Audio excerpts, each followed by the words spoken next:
نے اصل غصہ مدت پہ نہیں تھا، اصل غصہ شہباز شریف پہ تھا. کہ جس طرح آج ہوا ہے، آپ کو پتہ نا آج جو ہوا ہے، جو سب سے بڑی بات ہے وہ آج ہوئی ہے. یہ بھی طے کرے گی کہ کون سے کیسز آئینی بینچز کو جائیں گے، اور یہ بھی طے کرے گی کہ آئینی بینچ کون سا ہوگا.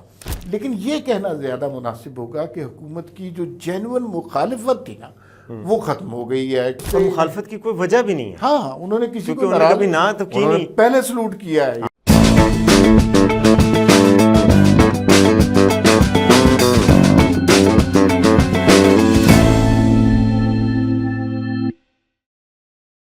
ناظرین السلام علیکم. وی ٹاک کے ساتھ میں اور وسیم عباسی آپ کی خدمت میں حاضر ہیں. بھائی کل سے پاکستان کی سیاست میں ہنگامہ بھی آیا ہوا ہے اور ہنگامہ ختم بھی ہو رہا ہے. یہ دو واقعات اکٹھے ہو رہے ہیں. یہ کیسے ہو رہے ہیں؟ کل اسمبلی میں جو کارروائی ہوئی اور جس قدر برق رفتاری کے ساتھ ہوئی، آئے ہے وہ زمانہ یاد آ گیا جب عمران خان کے دور میں بڑی جلدی بل پاس ہوتے تھے اور 33-34 بل پاس ہو جاتے تھے. اسی طرح کی کچھ کارروائی ہوئی ہے اور اس کے بعد عدالتی نظام پر بہت اہم فرق پڑا ہے. اور ابھی ہم وہ اس فرق کے جھٹکے سمجھ ہی رہے تھے کہ پتہ چلا جی کہ آج آئینی بینچ بھی بن گیا اور آئینی بینچ کی سربراہی. تو کل سے کیا ہو رہا ہے وسیم بھائی صاحب؟ یہ ذرا سمجھائے نا. پہلے قومی اسمبلی میں کیا ہوا؟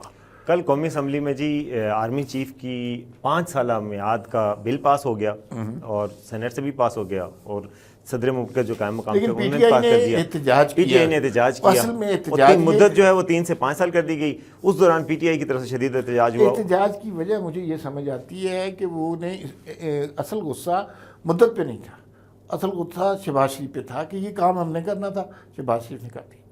یہ بھی کیونکہ آج ویسے جو ان کا رد عمل ہے وہ بڑا وہ ہے. سلمان اکرم راجہ نے کہا ہے کہ یہ بات ہو چکی ہے، اب آگے بڑھیں گے، ہم اسی کو آگے لے کے چلیں گے، کوئی ایسی بات نہیں.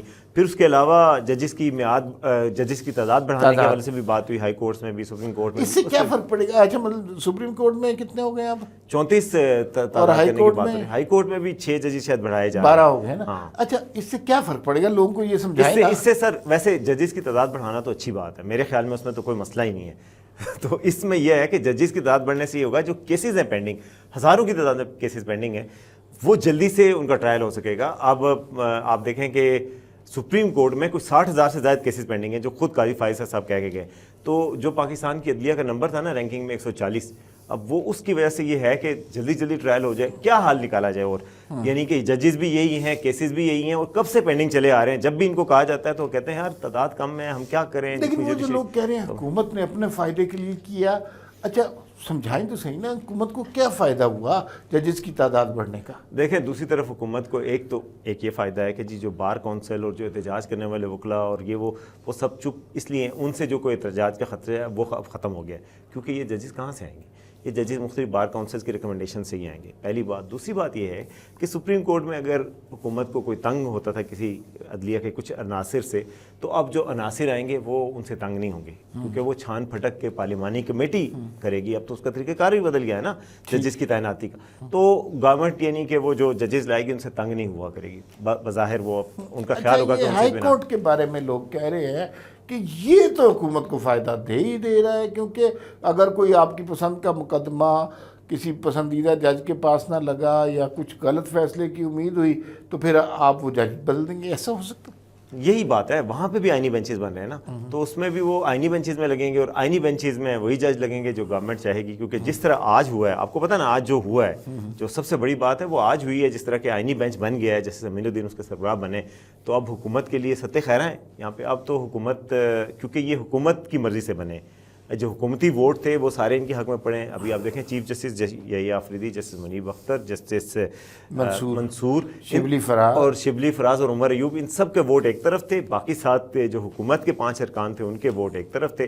تو یہ وجہ یہی ہوئی ہے نا. تو حکومت جیتی ہے جو آئینی بینچ بنا، اور یہی بات ہائی کورٹس میں بھی ہوگی. اور آئینی بینچ بن گیا ہے، اور بنا ہی اس لیے ہے کہ حکومت جیتے. دیکھیں آئینی بینچ ترمیم لائی گئی تھی اتنے تردد کے ساتھ، اتنے نواز شریف صاحب کو وہاں سے لایا گیا، کسی کو کہاں سے لایا گیا. وہ سارے بزرگ سیاستدان بھی اسلام آباد میں اکٹھے ہوئے، رات کو 3 بجے تک 4-5 بجے تک سیشن چلا. آپ کے خیال میں ایسے ہی تو نہیں تھا نا کہ حکومت آ رہے؟ تو حکومت جو 26ویں آئینی ترمیم کی گئی تھی اس کے بعد یہ سارا انتظام اس لیے کیا گیا تھا کہ آئینی بینچ بنے، اور آئینی بینچ میں جو سارے کیسز لگیں گے، مثلا مخصوص نشستوں کا کیس ہے سب سے بڑا کیس، اب وہ لگے گا آئینی بینچ میں. آئینی بینچ کا سربراہ کون بنے؟ جسٹس امین الدین، جسٹس جمال مندوق خیل، جسٹس عائشہ ملک، اور سارے ایسے ججز لگے ہیں جسٹس نعیم اختر افغان، یہ سارے ججز ایسے لگے ہیں کہ اب آئینی بینچ میں بھی اکثریت حکومت کی ہے. اچھا، تو اس کی وجہ سے یہ ہے کہ اب حکومت کے لیے اسٹیبلٹی آ رہی ہے، ہر طرف سے اسٹیبلٹی آ رہی ہے، کہ حکومت کو خطرہ کسی محاذ پہ بھی نہیں رہا. اچھا یہ سارا کچھ ہو گیا. اب ایک میں نے سنا ہے کہ ایک پریکٹس اینڈ پروسیجر بل آئینی کمیٹی ہے کوئی ایسی؟ اور بالکل جی، دو کمیٹی ہے نا پریکٹس اینڈ پروسیجر کی. ایک تو سپریم کورٹ کی کمیٹی ہے جس میں اب کون ہوگا، جس میں حکومت نے کل ترمیم کی ہے، وہ بھی ایک ترمیم اس لیے بھی احتجاج ہو رہا تھا، اس میں ترمیم کر دی. پہلے یہ تھا کہ چیف جسٹس اور ان کے ساتھ 2 سینئر موسٹ ججز ہوں گے. حکومت نے وہ لایا تھا جی کہ چینج لائی تھی ایک پریزیڈنشل آرڈیننس کے تحت، جس پہ احتجاج بھی ہوا تھا. پریزیڈنشل آرڈیننس میں یہ تھا کہ ایک چیف جسٹس ہوگا، ایک سینئر موسٹ جج دوسرے نمبر پہ آٹومیٹک جو ہوگا، اور تیسرا جج چیف جسٹس کی مرضی سے ہوگا. تو جب چیف جسٹس قاضی فائز صاحب تھے تو تیسرا جج انہوں نے جسٹس امین الدین کو لے آئے تھے، تو اس طرح ان کی میجورٹی ہو گئی تھی چیف. جو جسٹس جے آفریدی ہیں انہوں نے کیا کیا کہ انہوں نے 2 سینئر موسٹ کو اپنے ساتھ لے لیا تھا، جسٹس منیب اختر کو، جسٹس منصور کو. لیکن حکومت نے کل جو چینج کیا اس کے تحت یہ کیا کہ تیسرا جج، ایک چیف جسٹس ہوں گے، ایک سینئر موسٹ جج ہوں گے، جسٹس منصور اور جسٹس جے آفریدی. تیسرا جج جو ہوگا وہ آئینی بینچ سے آئے گا. آئینی بینچ پہ کون ہے؟ جسٹس امین الدین. اب یعنی سپریم کورٹ کی جو پریکٹس اینڈ پروسیجر کمیٹی ہے اس کی حیت بھی تبدیل ہو گئی. آئینی بینچ کا سربراہ ہوگا یا آئینی بینچ سے؟ آئینی بینچ کا سربراہ ہوگا. تو ظاہر سینئر جج ہوگا نا آئینی بینچ کا، تو وہ جسٹس امین الدین ہے. تو وہ سپریم کورٹ میں یعنی پریکٹس اینڈ پروسیجر کمیٹی جو سپریم کورٹ کی ہے اس میں بھی اکثریت ایک جسٹس چیف جسٹس کی ہے. چیف جسٹس اگر چاہیں تو جسٹس منصور کے ساتھ مل کے کوئی سیٹنگ کریں، یعنی کیسز کی سماعت کریں، یا پھر جسٹس امین الدین کے ساتھ مل کے کسی طرح کی بھی سماعت کریں. آئینی کمیٹی، مجھے مختصر الفاظ میں سمجھائیے، آئینی کمیٹی کرے گی یہ کہ ان کے سامنے کوئی مقدمہ پیش ہوگا تو وہ یہ ڈیسائیڈ کریں گے کہ یہ وہ فوجداری مقدمہ ہے یا آئینی مقدمہ ہے، اور وہ اس کی بیس اور وہ کب لگے. اچھا یہ 2 کمیٹیاں بنی ہیں، میں نے پچھلی جو بتائی ہے وہ سپریم کورٹ کی پریکٹس اینڈ پروسیجر، ایک ہے آئینی practice and procedure committee for آئینی بینچ. جو آئینی بینچ کے لیے ہوگی اس میں سربراہ ہیں جسٹس امین الدین، ان کے ساتھ ہیں جسٹس عائشہ ملک اور جسٹس جمال مندوخیل ہے. تو جمال مندوخیل اور جسٹس امین الدین تو بہت آپس میں ان کے ہمیشہ فیصلے ایک جیسے ہوئے ہیں، تو گویا وہاں پہ بھی اکثریت ان کو ہوگی. یہ کمیٹی کیا کرے گی؟ یہ بھی طے کرے گی کہ کون سے کیسز آئینی بینچز کو جائیں گے، اور یہ بھی طے کرے گی کہ آئینی بینچ کون سا ہوگا، کب سماعت ہوگی کسی کیس کی. مثلا یہ مخصوص نشستوں کا کیس ہے دوسرا.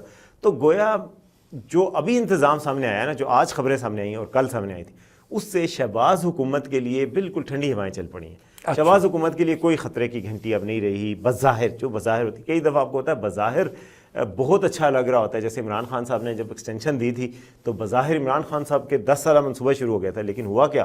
تو یہ بظاہر جو ہوتا ہے وہ کئی دفعہ نہیں بھی ہوتا، لیکن جو بظاہر ہے اس میں اب حکومت کا پلڑا بھاری ہوگا. اچھا جو صورتحال جو مجھے سمجھ آ رہی ہے کہ اب وہ دور چلا گیا کہ جس میں کوئی ججز کا پینل اٹھتا تھا اور وزیر اعظم کو بڑی سہولت کے ساتھ فارغ کر دیا کرتا تھا. ایک طرح کے جوڈیشل مارشل لا لگا ہوا تھا ملک میں، اور اس کی نوید ہمیں سنا دی تھی جاوید ہاشمی نے 2014 کہ وہ ایک خاص قسم کے ججز آئیں گے اور وہ ایک لائن میں لگے ہوں گے اور وہ اس طرح کے فیصلے دے دیں گے. اور ہم نے دیکھا بھی کہ ثاقب نثار سے لے کے بندیال صاحب تک جتنے فیصلے عمران خان سے متعلق تھے ان کے متعلق عمران خان کے لیے حق میں فیصلے آئے اور ستہ خیر آئے. یہ جو اب تبدیلیاں ہوئی ہیں، یہ کہنا شاید مناسب نہیں ہے کہ یہ حکومت کے حق میں ہے، لیکن یہ کہنا زیادہ مناسب ہوگا کہ حکومت کی جو جینون مخالفت تھی نا وہ ختم ہو گئی ہے. کہ جیسے وہ لوگ جو عمران خان کے وہ جو لاڈلے ججز والے تھے وہ اب وہ آپ کہہ سکتے ہیں کہ عدلیہ سے اپوزیشن ختم ہو گئی ہے. ہاں یہ بڑی اچھی بات ہے. عدلیہ جو ہے نا اب وہ حکومت نہیں گرائے گی. اچھا اسٹیبلشمنٹ کو بھی مجھے نہیں اندازہ کہ خیال کہ اسٹیبلشمنٹ بھی یہ حکومت گرائے گی. اپوزیشن تو ظاہر ہے پیپلز پارٹی سب سے بڑی اپوزیشن ہوتی تھی، وہ حکومت میں شامل ہے. تو البتہ افسر اگر حکومت کو گرائے گا تو اللہ ہی گرائے گا. ہاں بالکل. اب حکومت جو ہے نا مضبوط ہے، اور میں ہمیشہ سے یہ کہتا رہا ہوں کہ شہباز شریف صاحب کو جو ہے یہ وہ واحد وزیر اعظم ہوں گے جو 5 سال پورے کریں گے، کیونکہ ان کی کوئی ایسا مخالفت نہیں ہے اور ہر طرف سے مخالفت کی کوئی وجہ بھی نہیں ہے. ہاں انہوں نے کسی کو پہلے سلوٹ کیا ہے، یہ تو بعد میں تو انہوں نے موقع ہی نہیں دیا کسی کو. تو بڑے سمجھدار بردبار قسم کے آدمی ہیں شہباز شریف صاحب. اور یہ دیکھیے اچھا چلے ہنسی مذاق اپنی جگہ. اور اس ماڈل کی مثالیں دی جائیں گی. آپ دیکھیں گے شہباز ماڈل, آپ پہلے کہتے ہیں نا بنگلہ دیش model, Korean model, Thai model, یہ ہوگا شہباز ماڈل. لیکن آن اے سیریس نوٹ دیکھیں, ہم نے 2 طریقے سے اس پاکستان میں حکومتیں چلانے کی کوشش کی. ایک ماشاء اللہ ڈکٹیٹرز نے چلائی ہے, وہ بھی نہیں چلی, بدنام ہی ہوئے ہیں.